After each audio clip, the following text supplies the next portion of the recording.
inayos ng patunay na si Jose Rizal mismo ay naniniwalang walang maaaring magawa ang ilusang propagandista, reformista sa Espanya upang magkaroon ng pagbabagong politikal at pangkabuhayan sa Pilipinas.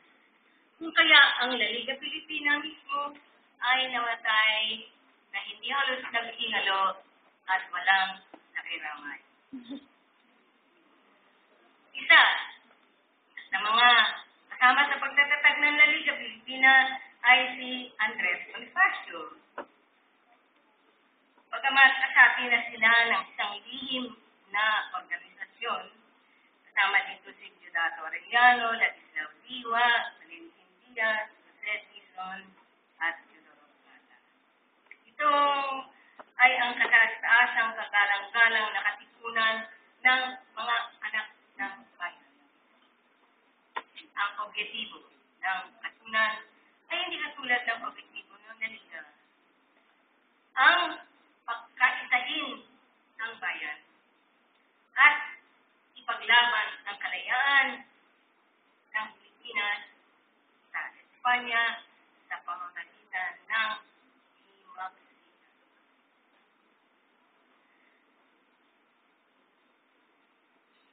Sa kabila ng nagpipana ang mga milisiya sikreta, nag-ugat, lumalim, lumawak ang katipunan. Akala ng Gobernador General, dapat na yung mag-espiya upang malaman kung sino-sino ang mga persona suspetyosa. Pero, kapag susulungan ng mga kasapi ng katipunan, lalaki at babae, ay lumakbo ang katipunan. Kaya, noong Mayo 18, sa pamamagitan ng pamumugisal ni Teodoro Patiño, ng kapatid ni Teodoro Patiño, kay Padre Mariano Gil, ay napagsalamang napakalakas na nga pala ang katipunan. Sabi ni Manuel Sastron, isang historiador na Espanyol, ang revolusyon sa Pilipinas ay pag-aalsa ng mga Tagalog laban sa mga Espanyol. Ngunit paliwanag kung babasahin natin ang kasaysayan, na ito'y hindi lamang mga Tagalog ang kasama, kundi ang buong bayan. Nakasaad mismo sa kartilya ng katipunan ang kabagayang pinag-uusig ng katipunang ito ay lubos at dakila at mahalaga. Papag-isahin ang loob at kaisipan ng lahat ng mga Tagalog. Pagkatapos ng salitang Tagalog, may asterisk. Kaya hanapin mo yung asterisk sa ilalim ng talaysay. Sa magkatwid, si Bonifacio at Nino Jacinto na hindi nag-aral ng English 1, sa Miriam at UP at Gasa, marunong ng tinatawag natin sa English na footnoting o talubaba. Okay. Kasi doon sa ilalim, sinabi nila, sa salitang Tagalog, katuturay, meaning, katuturay, ang lahat ng tumubo sa sangkapuluang ito, sa Makatwid, Bisaya man, Ilocano man, Kapampangan man, at iba pa, ay Tagalog din. Pagmasdan natin ang ating kapaligiran. Sa Maynila may Pasig. Diba? Sa Cagayan ang laki ng ilog. Sa Pampanga may ilog, kaya nga Pampanga. Diba? Sa Panay may ilog. Kaya sabi ng mga Bisaya sa Panay, Panay ilog, Panay ilog. Okay? Everywhere.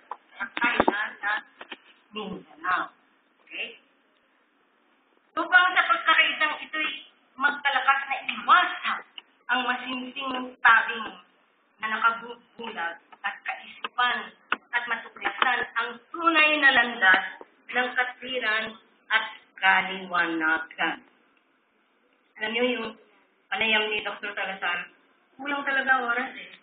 Kasi dapat natin malaman, ano pa talagang ibig sabihin ng katwiran at kaliwanagan? Paano nabulag ang taong bayan?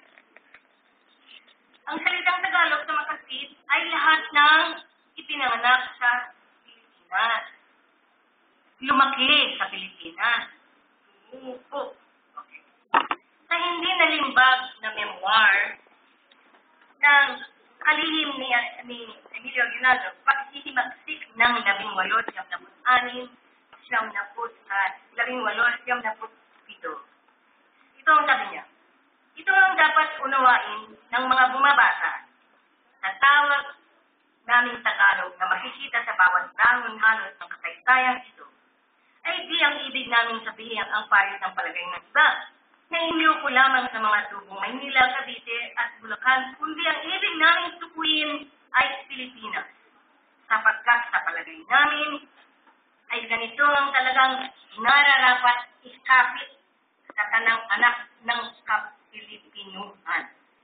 Okay. Sa mga sinulat naman ni Bonifacio, ipinaliwanag niya ang konsepto ng pagkabansa sa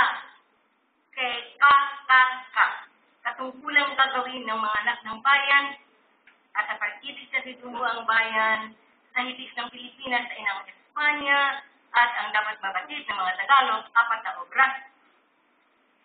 Sabi niya, ang lahat ng kapuluan na tinatawag natin sangkapuluan ay sangkatagalugan.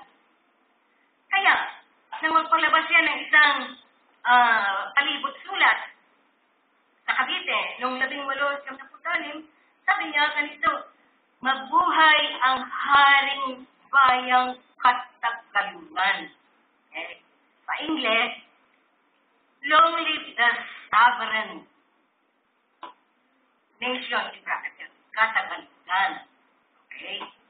Na pinagkamali naman ni Daniel Serona, alipores ni Emilio Aguinaldo, kaya ang sabi niya ganito, mabuhay ang haring bayan Andres Bonifacio. No? Winasto siya, kinurek siya ni Bonifacio. Hindi ako ang hari. Kasi ibig sabihin ng haring bayan, sovereign. Okay? So, napahiya si Daniel Serona, at saka, bagaman Tagalog sa Taga-Cavite, hindi niya naintindihan na sa mga panahon yon, ang mga Pilipinong naghihimagsik ay bumubuo ng sariling lexicography, ng sarili nating talasalitaan, ng sarili nating diksyonaryo. Kaya tayo ay susuriin ng susunod na salin ng lahi sa ating sariling pananalita. Diba? At tayo, kung okay pa tayong lahat, ay magpapaliwanag kung ano ang ating pakahulugan. Sa makatid, maliwanag kay Bonifacio at sa kasapian ng Katipunan na ang paglaban nila ay isang pakikihamok na pambansa. Sa makatid, noong 24 ng Agosto, 1866, ang Katipunan ay naging isang hayag na pamahalaang de facto. Na-discover na okay? At ang isang organisasyon na isang lihim na kilusan na may sariling batas, may sariling strukturang burokratiko, at may pamunuang inihahalal ay naging isang pamahalaan ng magsimula ang himagsikan. Nang tinanong si Andres Bonifacio sa Tejero sa Cavite na ipaliwanag ang salitang ka o letrang ka, ang sagot niya, ang ibig sabihin niyan, kalayaan. Na mula sa kataas-taasang pamunuan ng Katipunan hanggang sa kababa-babaan ay nagkakaisang gumagalang sa pagkakapatiran at pagkakapantay-pantay na namumuhunan ng dugo at buhay laban sa hari upang makapagtatag ng sarili at malayang pamahalaan na makatwi ang mamamahala sa bayan ay ang bayan. At hindi ang isa o dalawang tao lamang. Sabi naman ni Santiago Alvarez, isang general ng Himagsikan, kaming mga katipunan ay mga tunay na manghihimagsik sa pagtatanggol ng kalayaan sa bayang binubuhay.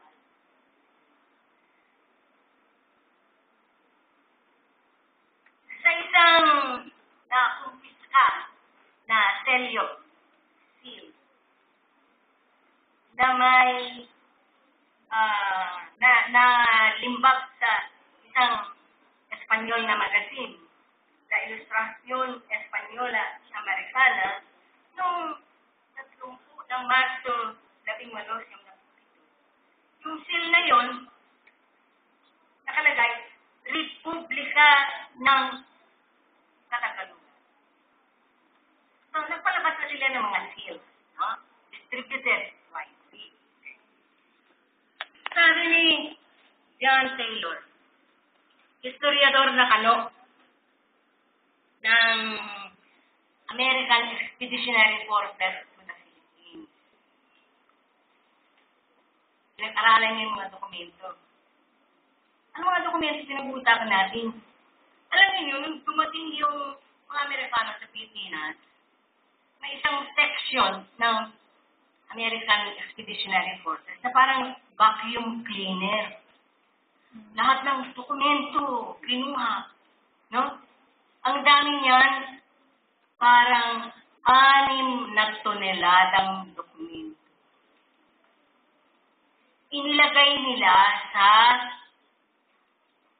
National Archives ng Amerika. Tapos, ibinalik nila sa Pilipinas. Pero, minicrofilm muna nila. Ang resulta ng microfilm, 643 rolls of film. Each roll contains more than 2,000 frames. Doon mababasa ang hilaw, raw material, hilaw ng mga dokumento, hindi pa na-interpret, hindi pa nasusulat ang karamihan. Okay? So, sabi ni Taylor, nalabasan niya lahat, siguro kaya siya nagkaroon ng tuberculosis eh. Kasi 3 taon nakaharap siya sa dokumentong maalisabok, di ba? Sabi niya, sinasa Tagalog ko ang kanyang Ingles, original. Lumabas ang katipunan sa yungib ng mga lihim at tumayo ng hayagan para sa kalayaan ng Pilipinas. O, maniniwala ba kayo dun sa pelikulang namatay sa kawalang interes ng taong pangurin? O kay John Taylor, na historiador na nakabasa ng mga dokumento. Siyempre kay Taylor. Diba? Ang mga itinatag ni Bonifacio na mga sangkumian sa katipunan ay naging mga batalyon. Ang kanyang kasabihan ay naging mga kapitan. At ang kataas-taasang sangkumian ng katipunan ay naging isang pamahalaan para sa Pilipinas. Sabi naman ni Gregorio Saide, na sumulat ng isang kasaysayan ng katipunan at kinilala ang mapanghimagsik na pamahalaan ni Bonifacio. Ang sabi niya, ang katipunan ay hindi isang basta na lamang lihim na lipunang mapanghimagsik. Ito, sa totoo lang, ay isang pamahalaan. Ang layunin ni Bonifacio ay gawing istrukturang pamahalaan ang katipunan pagkatapos na mapabagsak ang rehimeng Espanyol. Si Teodoro Agoncillo na sa kanyang mga aklat ay may pagkampi kay Emilio Aguinaldo ay nagsabi rin na pagkatapos na sumambulat ang revolusyon, inorganisa ni Andres Bonifacio ang katipunan sa isang pamahalaang mamamahala. Ang higit na maliwanag na ideya na ang pamahalang katagalugan ni Bonifacio ay dapat nating tanggapin ay sa mga sulat at mga dokumentong pinirmahan ni Bonifacio na dati ay bahagi ng koleksyon ng kilalang historiador at dating direktor ng pambansang aklatan at museo na si Epifanio de los Santos. At sapagkat naging pambansang daanan avenue, EDSA.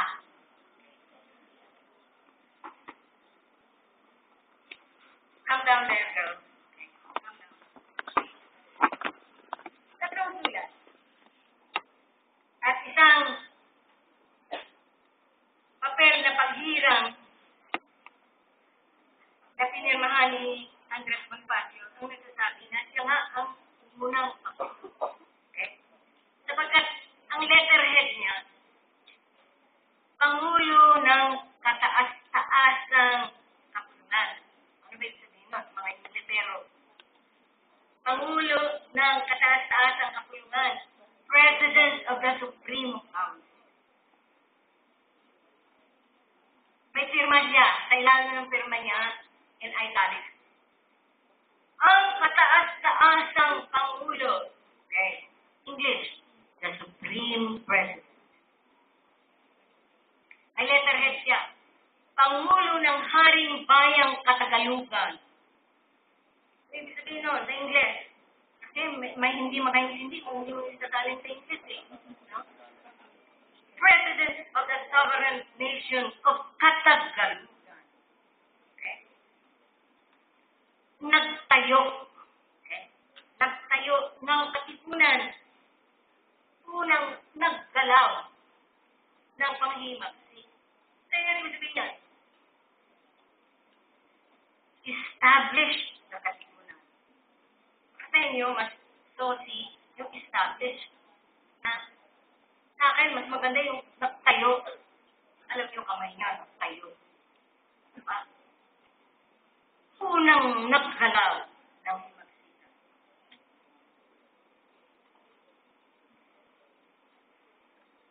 Pamahalaang panghihimagsik.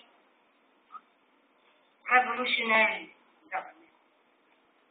So, sabi ni Jose P. Bantu, noong 1933, walang duda, ang unang pangulo ng unang pamahalang naghihimagsik ay si Andres Bonifacio. Nung nagpunta siya sa Cavite, maraming hindi nakaintindi ng Haring Bayang Katagalugan. Bakit? Kasi mga binabasa pala nila, yun ang kukuha nila sa Espanya. Diba? Nahanap nila yung Republika. Ay nila yung Katagalugan. At saka hindi nila matanggap-tanggap na ang Haring Bayan, sovereign people. Bakit? Kasi dun sa Cavite, hindi nila matanggap na ang bayan sovereign. Ha? Ano ebidensya natin yan? Evidence.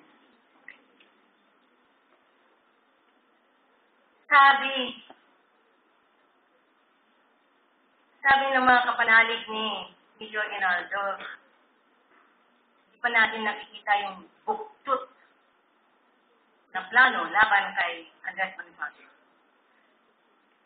Siguro po, makikita natin ito sa Memoirs of a Revolutionary General. Okay? Si Mariano Alvarez yun. Lumapit kay Andres Bonifacio, ang sabi nito, para hindi na ho tayo mapagod, Bakit hindi natin tanggapin bilang konstitusyon? Kaya, konstitusyon, English yan, Ang Maura Law. Okay. Yung Maura Law, municipal law yon para sa Pilipinas. Regimen municipal na kaya nga nag-aalboroto yung mga local officials kasi hindi nga isinatutupad. Pag binasa ninyo yung Maura Law, ang ganda. Okay? Kasi bibigyan ng kapangyarihan at maraming autoridad yung local officials. No? Teka muna. Pagkatapos ng local officials, meron pa bang susunod na Pilipino? Wala na. Diba? Susunod, gobernador general na. So, di dapat matuwa sila. Binigyan sila ng kapangyarihan doon. Ang tapat ni Andres Bonifacio, yan po ay produkto ng Espanya. Tayo'y mga Tagalog at gagawa tayo ng sarili nating alituntunin. Ayaw niyo tanggapin alituntunin kasi gusto niyo constitution. Diba? Pero hindi ba, sa mga Pinoy, tingnan natin yung ugat ng alituntunin. Tuntunin. Diba? Anong dapat mong tuntunin? Diba? Meron ka na bang girlfriend? 2 araw pa lang kayo, hawak kamay na kagad. Hanapin ang tuntunin. Teka muna, maghintay ng 1 linggo. Diba? Okay, tuntunin. Diba? Yan yung ibig sabihin. So, maliwanag sa isip ni Bonifacio, mayroong responsibilidad sa pagkatagtag ng estrukturang mapaghimagsik, magkaroon ng mga batas, alituntunin. Hindi konstitusyon. Ready-made it. Kung halimbawa tinanggap ni Bonifacio yung Maura Law, ibig sabihin, ready-made na. Hindi pa man, meron na tayong dynastic order nung paman. Diba? Kasi yun lang, marunong magbasa ng Espanyol, makapagbayad ng 50 pesos, diba? At may referral from the Spanish priest, yun ang pwede mamahala sa mga rehimeng munisipal. Ipso facto, ang mas mataas doon, ang mapaghimagsik na pamahalaan itinatag ng katipunan. Kaya hindi tinanggap ni Andres Bonifacio. So siguro, yung mga propose sa kanya ng Maura Law, nakalit sa kanya, inirapan siya. Diba? Kasi may ilan doon na hindi tunay na lalakwi. Pero it's outside my paper. I cannot discuss it. Okay. So, sa isang artikulong nalathala noong 8 ng Pebrero 1897 ng La Ilustración Pilipina, Espanyola y Americana, may isang larawan si Andres Bonifacio. Okay. Ang caption ay titulado Presidente de la Gobierno Tagala. Okay? So, ibig sabihin nun, maging yung mga Espanyol na obserbador dito sa Pilipinas, tinatanggap nila na ang Pangulo ng pamahalang mapaghimagsik ay si Andres Bonifacio. Espanyol yan nagsasabi, Alam niyo naman, mga Pilipino, pag foreigner, diba? Pag banyaga nagsabi, believe ka ka. Okay? Yan. Historiador. Ito, isa na namang historiador, Espanyol din. Si Jose M. del Castillo. Ang pamagat ng aklat niya, El Katipunan o El Filibusterismo en Pilipinas. At sabi niya, ang unang pamahalang pambansa na nagkaroon ng halalan noong Agosto 1896 ay itinatag ni Andres Bonifacio. Espanyol yan. Kasi wala pang historiador na nagko-cover nun. Wala pang radio patrol. Okay. Samantala, ang pagbabagong anyo ng Katipunan noong Agosto 18, 1946 sa isang pambansang pamahalaan ay tinanggap ni Pio Valenzuela sa kanyang obra at sinabi niya na ang pinakamahalagang tungkulin ng pamahalang ito ay tanggapin ang lahat ng katungkulan ng mga pamahalaang munisipal na hawak ng mga Pinoy, siyempre, at ng pamahalaang pambansa na hawak ng mga Espanyol. Ang kataas-taasang kapulungan ay mayroong letterhead. Ano na pangalan ni Andres Bonifacio? Pangulo.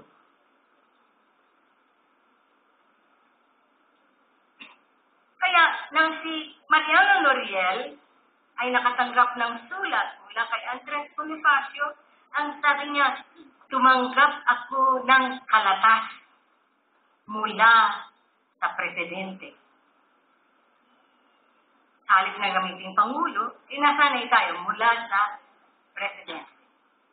At si Mariano Noriel, isa sa mga nagtaksil kay Andres Bonifacio later on, ay kinikilala na ang pamahalaang itinatag ni Andres Bonifacio na kagalang-galang na pulungan ng naghihimagsik ay isang pamahalaang kagalang-galang.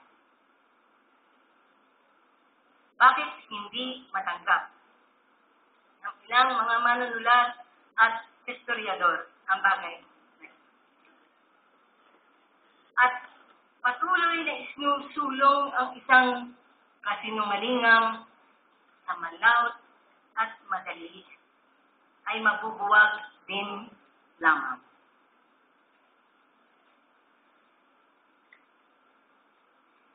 Sa bawat lalawigan sa Luzon, ang kataas-taasang kasanggunian ang siyang namamahala ng lahat ng mga pagkilos laban sa Espanya. Maaring ipagtaka, ang halos buong Metro Manila ay nag-aalsa. Sapagkat kailangan pa rin natin ang pag-aaral na masusi at malalim upang makita kung paano nagawa sa Tondo, sa Caloocan, sa Mandaluyong, sa Mandalmonte, Marikina, Pasig, Pateros, San Mateo, Metro Manila. Sa mga lalawigan ng Batangas, Bulacan, Laguna, Nueva Ecija at Tayabas, alam ninyo, may mga kasulatan na bilang tugon sa malawakang pag-aalsa, walang choice, walang maaaring magawa ang pamahalaang superior ng mga Kastila, kundi ang magpatubad ng pamamaraang West de Cuchillo. Ano yung ibig sabihin West de Cuchillo? Hindi ka nakikilalanin kung revolusyonaryo ka o hindi. Basta Pinoy ka, papatubad namin ang West de Cuchillo. Kaya sa Tondo, na itinuturing na pugad ng mga katipunero, lalabas nila yung mga kalalakihan, papatayin sa harap ng mga asawa at anak, at susunugin ang bahay. Okay? Kaya yung sinasabi ng mga Caviteño na alsabalutan ang mga taga-Maynila, totoo yun. Walang choice eh. See? Bakit? Sa Pilipinas lang ba nangyari yan? Nangyari din yan sa Vietnam. Papatayin mo lahat ng mga kalalakihan, eyewitness yung asawa at mga anak, saan sila pupunta? Sa loob na yung bahay nila. Magtatago sila. Saan sila magtatago? Walang pagtataguan. Ganon ang patakaran sa Maynila. Punta sila sa ibang probinsya. Ginawa rin yun nung mga taga-Cavite, noong 1898, na buong pwersa ng Spanish militar, sinunog din. Sila naman ang alsabalutan sa Maynila. Kaya lang, sila yung victor ng internal squabble, kaya sila yung sumulat ng kasaysayan na mali.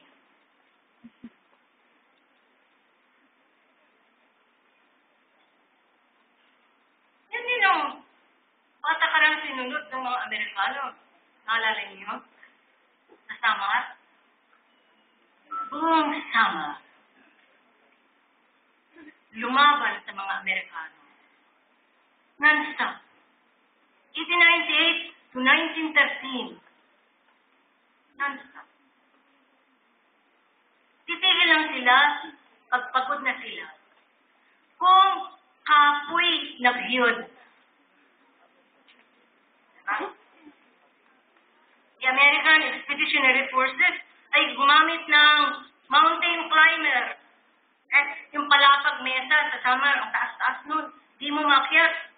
Binabato sila ng mga bato, ng kumukulong tubig, di sila makakyat. Dahil ngayon nung commanding officer, mag-import tayo ng rappler. So, kasi steep eh.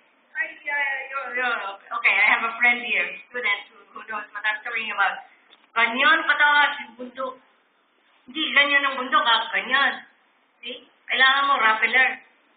Kaya nung makita ng mga pulahanes sa summer, ito na mga puti.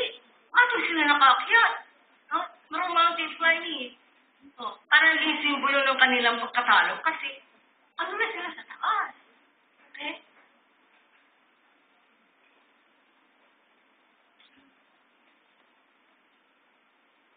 Ang hindi pa masyadong nasusulat tungkol sa himagsikang Pilipino, yung kahindik-hindik at kakilakilakot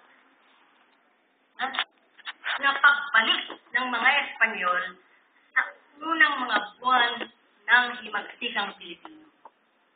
Yun ang matindi. At hindi rin pa na isisiwalat ng lubos ang balik naman ng mga Pilipino laban sa patakarang ito. Diban sa obra ng Dr. Salazar na pagtatatag ng mga real. Ibig sabihin, ay sasagot kami, hindi niyo malalaman kung paano namin kayo babalikan. Diba? So, importante yan eh. Kaya kulang itong panahon binigay sa atin na isang araw na isang pagsaan. Sa Sanggunian sa Caloocan noong 24 ng Agosto 1896, mahalagang balikan yung tatlong desisyon na nabanggit ko na. Dahil hinati ang Kamaynilaan at mga karatig lalawigan sa mga seksyon-seksyon upang mapaghandaan ang enkwentro sa pagitan ng mga Espanyol at ng mga Pilipino. Siyempre, hindi naman natin iisipin na tanga naman yung mga Espanyol, ano? So, naisip nila, paano kaya ang gagawin ng mga Katipunero? Nakita nila na ang kanilang mismong sandatahan ay na-infiltrate na ng mga Katipunero. Kaya ang ginawa nila, pinatapon nila, okay, yung mga bahagi ng kanilang sandatahan sa Mindanao. Tama naman yun. Okay? Pero nung nandun na yung mga pinatapon nila, yun naman ang nagsitatag. Okay? Ng mga mapaghimagsik na pagkilos laban sa Espanyol sa Mindanao. Yung ibig sabihin nito, ang mapang-api at mapang-hangis na pamahalaan walang ligtas. Pag ang taong bayan ay gising na. Okay? Nakita nyo, I will illustrate, para sa mga makabagong estudyante dito. Ano kaya nananalo yung mga Katipunero? Wala nang armas yan, kundi sibat, gulo, kutsilyo, ilang mga Remington at Mausers na naagaw, o nakulimpas, o na puslit. Okay? Give you one example. Dito talaga ako'y, ano ba yan? Talaga ako'y gulat na gulat. Kung nagbabasa kayo ng international news, meron ngayong armas na ang tawag ay drone. Alam niyo yun, drone? Okay. The latest in drone technology, an arm, no? Dati malaking helicopter yan eh. Ngayon, ang latest drone, 4 inches. 4 inches. Unmanned. Huh? Palilipa rin yan from the base. Okay? In Afghanistan. Ano namang teknolohiya kaya meron yung mga Afghanistan na nararamdaman nila na papalapit na yung drone 4 inches, ha? Eh, ano ba yan? Malaki-laki lang ng konti sa tipaklong, di ba? Okay? Bakit nila napapasabog yung tipaklong? It's been documented, ladies and gentlemen, ha? Mga maliliit na drone, unmanned, with the full force of a bomber, by the way. At hindi nila matalo ang Taliban sa Afghanistan. Okay? Kasi, ang wala sa drone, ang wala sa base militar na pinagmumulan ng drone, ano meron? Anong wala sa land? Sabihin nyo, ang puso, isip at diwang mapagpalaya ng isang bayang patuloy na inaagi. That is a consummate weaponry that the latest in military technology cannot have and cannot presume to have and cannot disguise as having it. Diba? Alam mo, ako'y tuwan-tuwa eh. Pero 4 inches, kayang-kayang pasubugin ng isang truck. Kasi hindi naman mga Taliban, kaya nilang pasubugin yung drone. Okay? Now, balik tayo sa 18, 96 hanggang 18, 97. Sabi, sa isang, ng isang hindi kilalang babae, na kaya natin nakilala, hindi naman pinigay yung pangalan, kundi dahil siya ay bungi at bungal. No? Did you read that in Rufilio's memoir? Sumisigaw siya. Sabi niya, panahon na, bungi at bungal, babaeng lola, hindi yan nag-aaral ng katon. Hindi yan nag-aaral sa elementary school. Alam lang niya yung hinakap niya. Sabi niya, mabuhay ang kalayaan ng Pilipinas. Panahon ng ibagsak ang mga Espanyol. Oh, ano pa naman yun? Tayo na historiador, tatanggapin natin yung pananalitang yun. Diba? Hindi natin sasabihin, ay, kinote siya. Okay? Eh, hindi. Nagsulat kalihim ni Leonardo.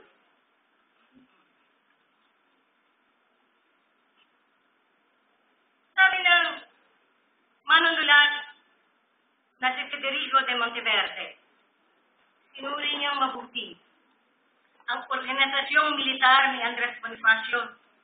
At sabi niya, nakapagtataka. Alam ni Andres Bonifacio ang istrukturang militar at binigyan ng mga insignia at pagkakakilanlan ang kanyang mga pinuno na koronel, brigadier general, major general, lieutenant general, at captain general. Mga titulong militar. Si Monteverde yun. 20 years later, ito na si Taylor, sinulat din yun. Hindi naman nila binasa si Monteverde. Iba naman ang kanilang pinagbasihan ng kanilang konklusyon. At si General Mariano Alvarez at si Artemio Rizarte ay ganoon din ang pagkakilala sa organisasyong militar ni Andres Bonifacio. At ang pinuno nito ay si Andres Bonifacio bilang Commander-in-Chief. Pinamahalaan niya ang pagbubuo ng estratehiyang militar, ang paghahanda ng mga orden, ng mga manifesto at mga dekreto, okay? At pagkilala ng mga bagay na maaari ituring na pagtataksil sa bayan. Kung ang pagbabatayan ay pangkalahatang responsibilidad sa bagong tatag na pamahalaan at bansa, na tinatawag nating command responsibility, lahat ng ito ay para sa pangkalahatang responsibilidad at kapangyarihan ni Andres Bonifacio. Kaya yung mga historiador na nagsasabing natalo si Andres Bonifacio sa lahat ng kanyang pakikipaglaban ay katawa-tawa. Okay? Mamayang hapon, may papel si Dr. Salazar tungkol dito. Ang mga pamahalaang ginana ang pamahalaan ni Andres Bonifacio ay maaring magmula lamang sa pamahalaan ni Andres Bonifacio. Ang pamahalaan tinatag noong 24 Agosto 1896 ay higit na malawak at malalim at popular kaysa sa pamahalaang itinatag pagkatapos. Sa totoo. Pagkatapos na mapatay si Andres Bonifacio at maagaw ang kanyang kapangyarihan, umunti ang mga katipunero, hindi lang sa Cavite, kundi sa buong Luzon man. Bakit umunti? At takot na paghigantihan sila ng aksyon ni Emilio Aguinaldo. Sa Makati, ang pagkabuo ng isang pamahalang mang-aagaw sa ilalim ni Emilio Aguinaldo ay nagpahina sa katipunan sa unang tingin. Sapagkat nang makilala na wala naman palang lakas ang pamahalaang ng agaw, upang sabihin, halina kayo't ituloy ang paglaban, ay tinuloy nila sa kabila ng may isang bagong pamahalaan. Masasabi sa Makati na ang unang pamahalaang pambansang itinatag noong 24 Agosto 1896 ang siyang dapat nakilalaning pambansang araw. Kung bibigyan natin ng katuturan at kahulugan ang himagsikang inilunsad ng katipunan. Sapagkat ang katipunan ay inaglahi ni menos minalang halaga ng pamahalaang ng agaw.